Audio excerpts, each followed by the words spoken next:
আসে। অশরীরী শক্তি মানুষের ভাগ্য নির্ধারণ করে। গ্রামের প্রবীণরা প্রথা আর নিয়ম আঁকড়ে ধরে বেঁচে আছে। তাদের কাছে পরিবর্তন মানেই বিপদ, কারণ তারা জানে যা চেনা সেটাই নিরাপদ। এইভাবে বছরের পর বছর ধরে একই ছকে চলতে থাকে জীবন। কিন্তু বাইরের পৃথিবী কি চুপ করে বসে থাকে? ধীরে ধীরে আধুনিকতার ছোঁয়া পৌঁছতে শুরু করে হাঁসুলিবাকে। রেল লাইন, শহরের খবর, নতুন কাজের সুযোগ সব মিলিয়ে বদলের হাওয়া লাগে গ্রামে। তরুণ প্রজন্ম প্রশ্ন করতে শুরু করে, কেন এত ভয়? কেন এত অন্ধবিশ্বাস? কেন আমরা বাইরে যাব না? এই প্রশ্নগুলোই গ্রামে অস্থিরতা তৈরি করে। একদিকে প্রবীণদের কড়া নিয়ম, অন্যদিকে তরুণদের স্বাধীনতার আকাঙ্ক্ষা। শুরু হয় অদৃশ্য সংঘাত, যা ধীরে ধীরে স্পষ্ট রূপ নেয়। এই উপন্যাসের সবচেয়ে বড় শক্তি তার চরিত্ররা। প্রতিটি মানুষ যেন রক্ত মাংসের।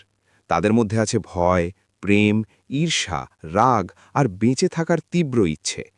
কাহার সম্প্রদায়ের মানুষগুলো সমাজের নিচু তলার প্রতিনিধি। তাদের কণ্ঠস্বর খুব কমই শোনা যায়, কিন্তু এখানে তাদের গল্পই মূল সুর। তারাশঙ্কর বন্দ্যোপাধ্যায় দেখিয়েছেন, দারিদ্র্য শুধু অর্থের অভাব নয়, এটা সুযোগের অভাব, শিক্ষার অভাব, আত্মবিশ্বাসের অভাব।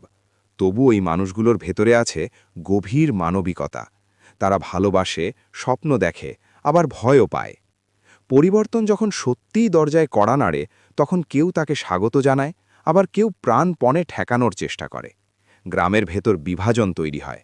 কেউ চায় নতুন পথ ধরতে, কেউ চায় পুরনো নিয়মে ফিরে যেতে। এই টানাপোড়েন শুধু সামাজিক নয়, এটা মানসিকও।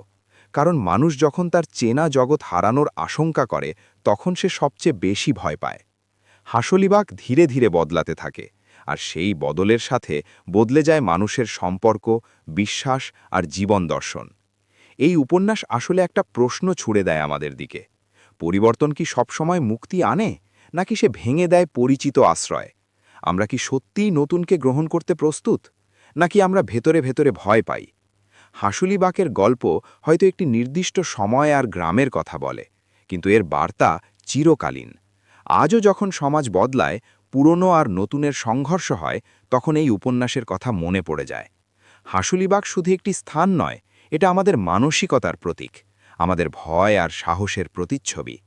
আপনি কি পরিবর্তনের পক্ষে, নাকি নিরাপদ পুরনো পথের? এই প্রশ্নের উত্তর খুঁজে পেতে পড়ে ফেলুন হাঁসুলিবাঁকের উপকথা। যদি এমন আরও সাহিত্যভিত্তিক বিশ্লেষণ শুনতে চান, ভিডিওটি লাইক করুন, শেয়ার করুন আর চ্যানেলটি সাবস্ক্রাইব করতে ভুলবেন না, কারণ প্রতিটি গল্পই আমাদের নতুন করে ভাবতে শেখায়।